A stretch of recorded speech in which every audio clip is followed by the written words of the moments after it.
आपल्या पोषण ट्रॅकर प्रशिक्षण व्हिडिओमध्ये आपल्या सर्वांचं स्वागत आहे। यापूर्वीच्या भाग 1 व्हिडिओमध्ये आपण बघितलं की FRS पद्धतीने नवीन लाभार्थी नोंदणी करताना लाभार्थ्यांची पात्रता कशी तपासायची।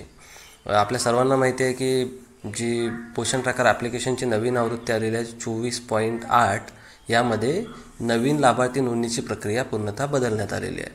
आता यापुढे FRS पद्धतीनेच नवीन लाभार्थ्यांची नोंदणी आपल्याला करता येणार आहे। म्हणजे FRS पद्धतीने म्हणजे काय, तर लाभार्थी यांची रजिस्ट्रेशन करतानाच तुम्हाला KYC करावी लागणार आहे आणि फोटो कॅप्चर करावा लागणार आहे आणि त्यानंतरच तुम्हाला लाभार्थ्यांची नोंदणी करता येणार आहे। तर मागच्या भाग 1 व्हिडिओमध्ये आपण बघितलं की लाभार्थ्यांची पात्रता कशी तपासावी। आता उर्वरित जी प्रक्रिया आहे ते आपण या आजच्या व्हिडिओमध्ये बघणार आहोत। म्हणजे लाभार्थ्यांची KYC कशी करायची आणि फोटो कॅप्चर करून पुढील उर्वरित माहिती भरून लाभार्थ्यांची नोंदणी प्रक्रिया कशी पूर्ण करायची। तर आत्ता आपण या प्रक्रियेला सुरुवात करूया। तर इथं आपल्याला आत्ता जो आधार क्रमांक आपण आधी प्रविष्ट केलेला आहे तोच आधार क्रमांक या ठिकाणी प्रविष्ट करायचा आहे। याच्यासाठी तुम्हाला आधीचा व्हिडिओ बघावा लागेल की आपण पात्रता कशी तपासली आणि त्यामध्ये आधार क्रमांक कुठं प्रविष्ट केला। तो आधार क्रमांक इथे टाकायचा आहे, खाली दिलेल्या नेक्स्ट बटनावर क्लिक करायचं आहे। त्यानंतर तुमच्या आधारला रजिस्टर असलेल्या मोबाईल क्रमांकावर एक OTP पाठवण्यात येईल आणि मोबाईल क्रमांक कुठला आहे त्याचे शेवटचे 4 अंक तुम्हाला या ठिकाणी दाखवले जातील। तर तो OTP तुम्हाला या ठिकाणी प्रविष्ट करायचा आहे। तुम्ही बघू शकता की आपल्याला OTP आलेला आहे। तो OTP आपण या ठिकाणी प्रविष्ट करू, 585522। OTP प्रविष्ट केल्यानंतर खाली दिलेल्या कंटिन्यू बटनाला आपल्याला क्लिक करायचं आहे।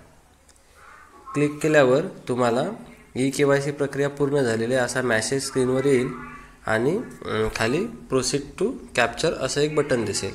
याच्यावरती आपल्याला क्लिक करायचं आहे फोटो काढण्यासाठी। क्लिक केल्यानंतर अशा पद्धतीची स्क्रीन तुमच्या समोर येईल आणि तुम्हाला फोटो काढावा लागेल।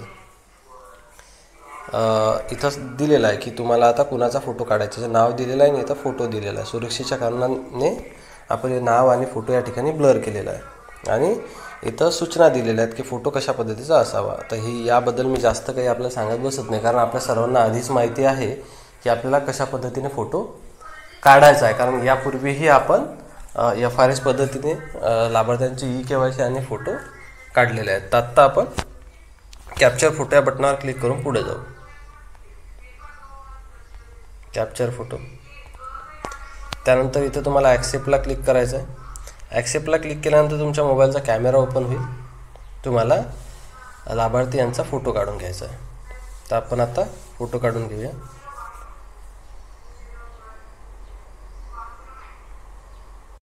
तुम्ही जर या ठिकाणी मोबाईलच्या कॅमेराला परवानगी दिलेली नसेल तर ती द्यायची आहे। इथे तुम्ही बघू शकता खाली डोळे उघडझाप करणे आणि चेहरा सरळ ठेवणे ग्रीन टिक आलं पाहिजे, ते आलेलं तुम्हाला दिसतं आहे। थोड्याच वेळात इथं तुम्ही बघू शकता की प्रोसेसिंग इमेज प्लीज वेट असा मेसेज तुम्हाला येईल आणि तुमचा फोटो कॅप्चर याच्यासाठी काही वेळ लागू शकतो। फक्त इथं ग्रीन टिक आल्यानंतर आणि सर्कल ग्रीन झाल्यानंतर तुमचा फोटो कॅप्चर होईल। फोटो कॅप्चर होईपर्यंत आपल्याला वेट करायचा आहे। इथं फोटोवर प्रक्रिया होत आहे। फोटो कॅप्चर झाल्यानंतर आता तुम्हाला इथं या ठिकाणी KYCचा फोटो आणि आत्ता तुम्ही काढलेला फोटो हे दोन्ही फोटो या ठिकाणी दिसतील आणि तुम्हाला खाली व्हेरीफाय फोटो करण्याचा ऑप्शन असेल। जर व्यवस्थित आणि योग्य व्यक्तीचा फोटो काढला असेल तुम्ही तर व्हेरीफाय फोटोला क्लिक करा, पण तुम्ही काढलेला फोटो व्यवस्थित नसेल किंवा वेगळ्या व्यक्तीचा काढला असेल, चुकीच्या व्यक्तीचा काढला असेल तर रिकॅप्चर फोटोचा उपयोग तुम्ही या ठिकाणी करू शकता, म्हणजे पुन्हा फोटो काढता येईल। तर आत्ता आपण व्हेरीफाय फोटो या बटनावरती क्लिक करू।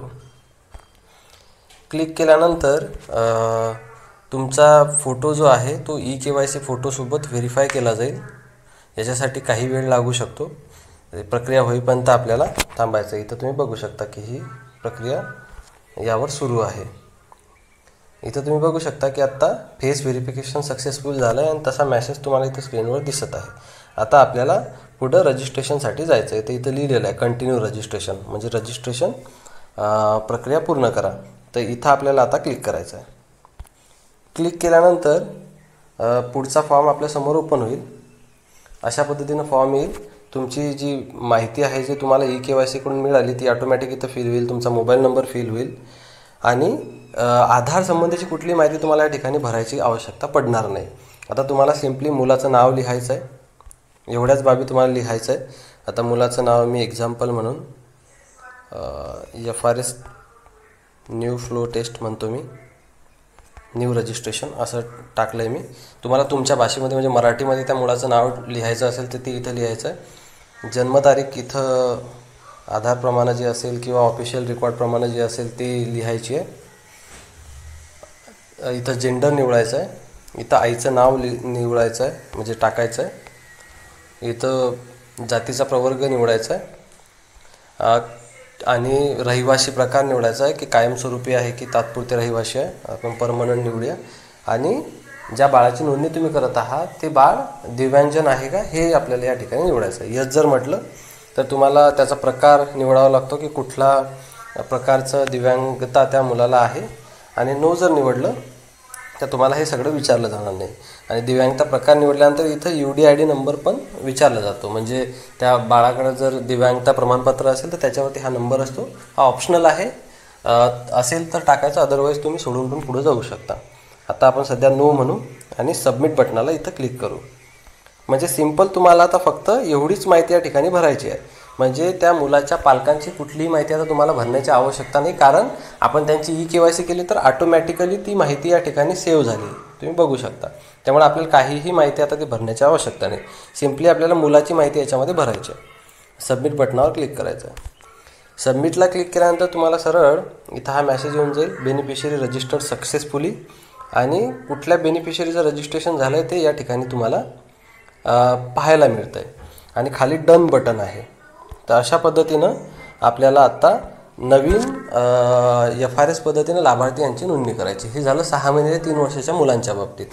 यामध्ये फक्त ज्या स्तनदा माता आहे त्यांच्या बाबतीमध्ये एक नवीन प्रश्न या फ्लोमध्ये विचारला जातो, तो आपण थोडक्यात बघून घेऊ. आपण स्तनदा मातामध्ये जाऊ, न्यू रजिस्ट्रेशनला क्लिक करू, अंडरस्टूडला क्लिक करू.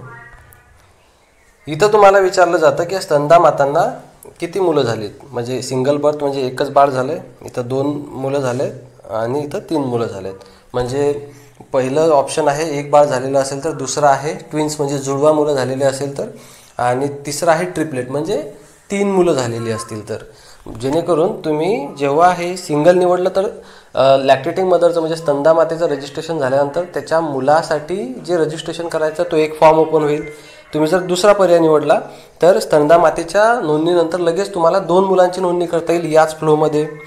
आणि ट्रिपलेट निवडलं तर स्तनदा मातेची माहिती वापरूनच तुम्हाला 3 मुलांची माहिती भरता येईल. तर अशा पद्धतीनं जेवढ्या मुलांना त्या स्तनदा मातेने जन्म दिलेला असेल तो पर्याय तुम्हाला या ठिकाणी निवडायचा आहे, जेणेकरून याच महिलेची माहिती वापरून तुम्हाला त्या मुलाची नोंदणी याच प्रक्रियेदरम्यान करता येईल. म्हणजे एकाच वेळेस तुमची स्तनदा माता पण रजिस्टर्ड होईल आणि तिला असलेलं बाळ म्हणजे 1 असेल तर 1, 2 असेल तर 2 आणि 3 असेल तर 3, तिघांचीही नोंदणी एकाच वेळेस होईल.